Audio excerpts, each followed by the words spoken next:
आज की वीडियो में हम पॉलिनोमियल्स चैप्टर कंटिन्यू करेंगे and this will be the second video of the polynomials.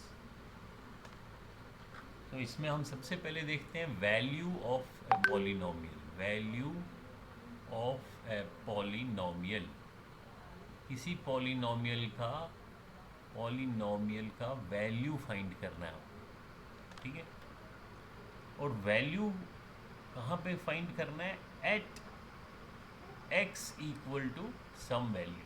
For example अगर मैं एक मैं पॉलिनोमियल लिखता हूँ 5x³ minus 2x² plus 3x minus 2, okay.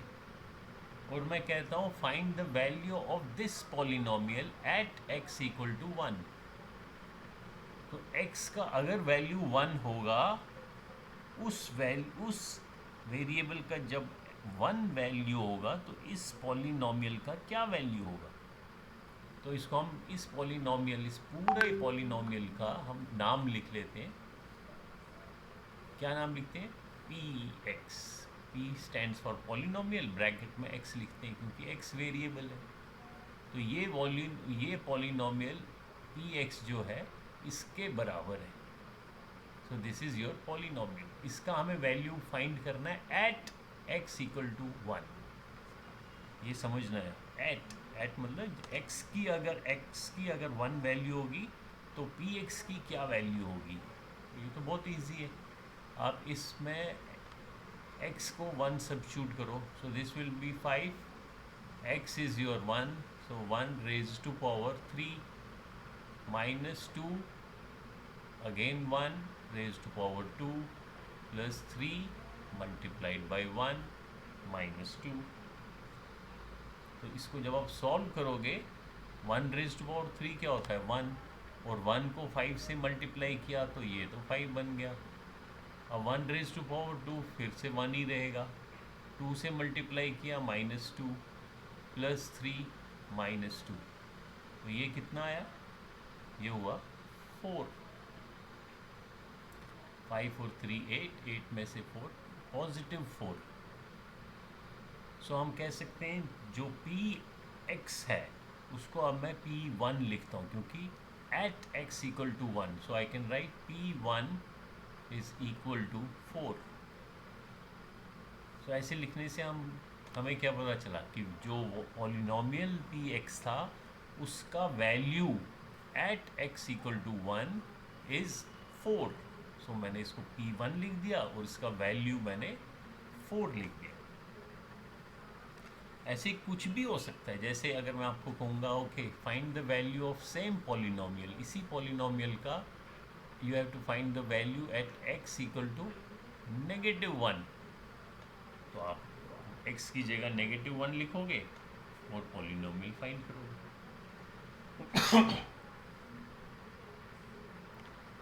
ठीक है।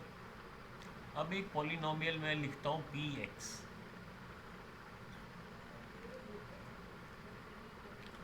एक पॉलिनोमियल है px और उसका वैल्यू है x प्लस 2। वैल्यू नहीं है, सॉरी, पॉलिनोमियल है। सो पॉलिनोमियल क्या है? x प्लस 2 एक पॉलिनोमियल है, इसलिए मैंने इसको px लिख दिया। तो अगर अब मैं आपसे पूछता हूँ कि मेरे को बताओ ये जो पॉलिनोमियल है ये इसकी वैल्यू 0 कब होगी? जब एट x इक्वल टू, यानी कि x की वैल्यू बताओ, अगर वो वैल्यू मैं यहाँ सब्स्टिट्यूट करूँ इस पॉलिनोमियल में तो ये जो px है इसका वैल्यू 0 हो जाना चाहिए। तो दैट मीन्स कि जो x प्लस 2 है, x plus 2 should be equal to 0। तो x कितना होगा? इसको इस साइड ट्रांसपोज किया राइट हैंड साइड पे, ये -2 बन गया। सो हम कह सकते हैं कि p -2, यानी कि ये जो पॉलिनोमियल था इसका value at x equal to -2 कितना होगा? 0। सो ये जो -2 है, जिसको जब हम सब्स्टिट्यूट करेंगे तो पॉलिनोमियल का वैल्यू 0 होगा। इस वैल्यू को हम बोलते हैं zero of the polynomial, zero of the polynomial.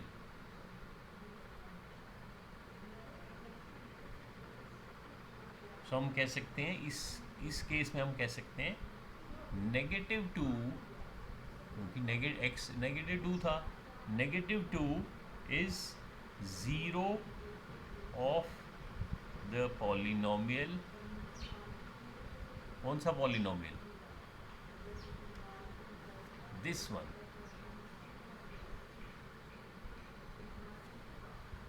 px equal to x plus 2।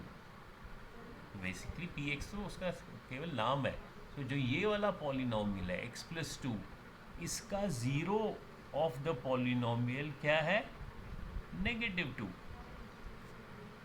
तो किसी भी पॉलिनोमियल का ज़ीरो क्या होता है?